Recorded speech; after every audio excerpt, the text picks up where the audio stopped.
अभी तक हम लोगों ने न्यूटन के तीनों लॉज को समझ लिया है और उसके बाद हम लोगों ने कंजर्वेशन ऑफ मोमेंटम को भी यहाँ पर देख लिया। लेकिन इन सभी चीजों में हम लोगों ने यहाँ पर एक एक ऑब्जेक्ट को, सिंगल ऑब्जेक्ट को कंसीडर कर कर चला था, जहां पर हम एक सिंगल ऑब्जेक्ट के ऊपर में एक्सेलरेशन को कैलकुलेट कर रहे थे। लेकिन क्या हो अगर मैं दो ऑब्जेक्ट को एक साथ बांध दूं? अगर कोई भी दो या दो से ज्यादा ऑब्जेक्ट एक साथ बंधा हो, एक साथ टाई अप हो, और अगर उस किसी एक के ऊपर में अगर कोई फोर्स लग रहा हो, तब क्या होगा? तो इसी सिचुएशन को आज हम लोग यहाँ पर समझेंगे। So hello everyone, my self अंश, और आप देख रहे हैं क्लास 9th के फिजिक्स का सेकंड चैप्टर, जो कि है force and law of motion. आपके न्यू एनसीईआरटी बुक में इसका नाम चेंज हो गया है, जो कि हो गया है फोर्स अफेक्ट मोशन। तो चलिए इस टॉपिक को यहाँ पर समझते हैं। तो चलिए उसके लिए हम लोग यहाँ पे क्या करेंगे, दो ऑब्जेक्ट ले लेते हैं। सबसे पहले मैं यहाँ पे दो ब्लॉक्स ले रहा हूँ। एक ब्लॉक है ए और दूसरा ब्लॉक कौन सा है? दूसरा ब्लॉक है बी।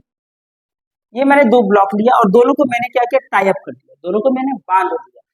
ठीक है, अब देखिए, जब मैं किसी एक के ऊपर में, मैं मान लेता हूं बी के ऊपर में एक फोर्स लगाया एफ। अब इस फोर्स के कारण से जब मैं यहाँ पे एक फोर्स लगाऊंगा, तो इस ऑब्जेक्ट के कारण से क्या होगा कि इस ऑब्जेक्ट पे एक टेंशन फोर्स क्रिएट होगा। इस ऑब्जेक्ट में क्या लगेगा, एक टेंशन फोर्स इस डायरेक्शन में लगेगा, टेंशन फोर्स। और इस ऑब्जेक्ट के कारण से इसके ऊपर में same amount of tension force यहाँ पे लगेगा। ठीक है, अब आप सोचिए जरा कि अगर मुझे यहाँ पर इस सिचुएशन में एक्सेलरेशन को कैलकुलेट करना हो, तो अगर मैं इसका कैलकुलेट करना चाहूंगा तो मुझे पहले इसका फोर्स से इस टेंशन फोर्स को माइनस करना होगा। ठीक है, उसके बाद मैं इसका कैलकुलेट करूंगा जो एक्सेलरेशन होगा सो। ठीक है, और उसके बाद फिर इस ऑब्जेक्ट के लिए मैं यहाँ पर इस टेंशन फोर्स से और यहाँ पर जो फ्रिक्शनल फोर्स लग रहा होगा, ठीक है, उसको मैं काउंट करूंगा, तब यहाँ पे मुझे इसका एक्सेलरेशन नजर आएगा, समझ में आएगा। लेकिन आप जरा सोचिए कि अगर मैं इस फोर्स को लगा रहा हूं और अगर ये ऑब्जेक्ट मूव करेगा, जैसे ये मूव करना स्टार्ट हो जाएगा, तो क्या इस ऑब्जेक्ट का और इस ऑब्जेक्ट का एक्सेलरेशन अलग अलग हो सकता है? कभी नहीं हो सकता अलग अलग। जितने स्पीड से ये मूव करेगा उतना ही स्पीड से ये भी मूव करेगा। तो मैं यहाँ पे क्या करता हूँ, इस सिचुएशन को टैकल करने के लिए मैं यहाँ पर इस पूरे सिस्टम को एक सिंगल ऑब्जेक्ट मानकर चलता हूँ, एक सिंगल ऑब्जेक्ट मानकर चलता हूँ।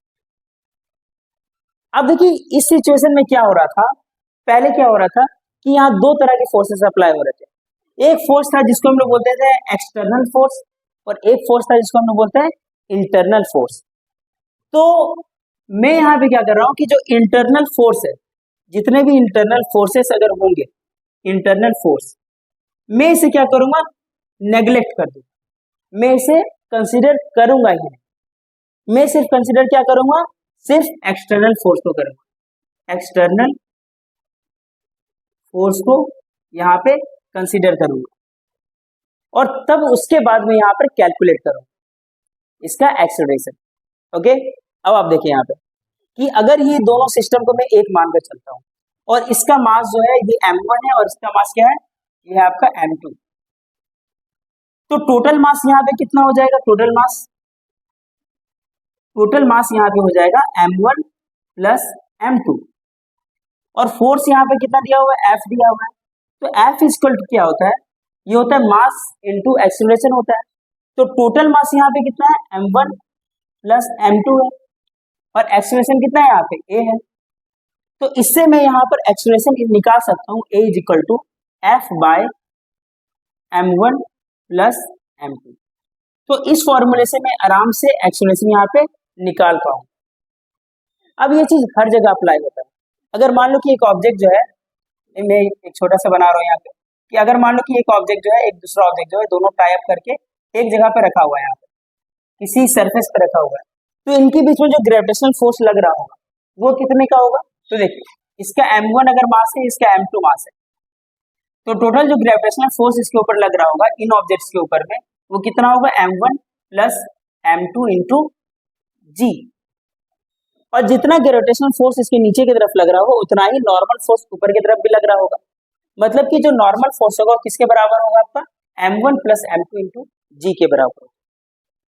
आई होप आपको ये बात समझ में आ गया होगा कि सिस्टम ऑफ ऑब्जेक्ट्स में जब एक से ज्यादा ऑब्जेक्ट्स एक साथ में कनेक्टेड होते हैं तब उस कंडीशन में हम लोग किस तरह से उसके एक्सेलरेशन को कैलकुलेट करते हैं।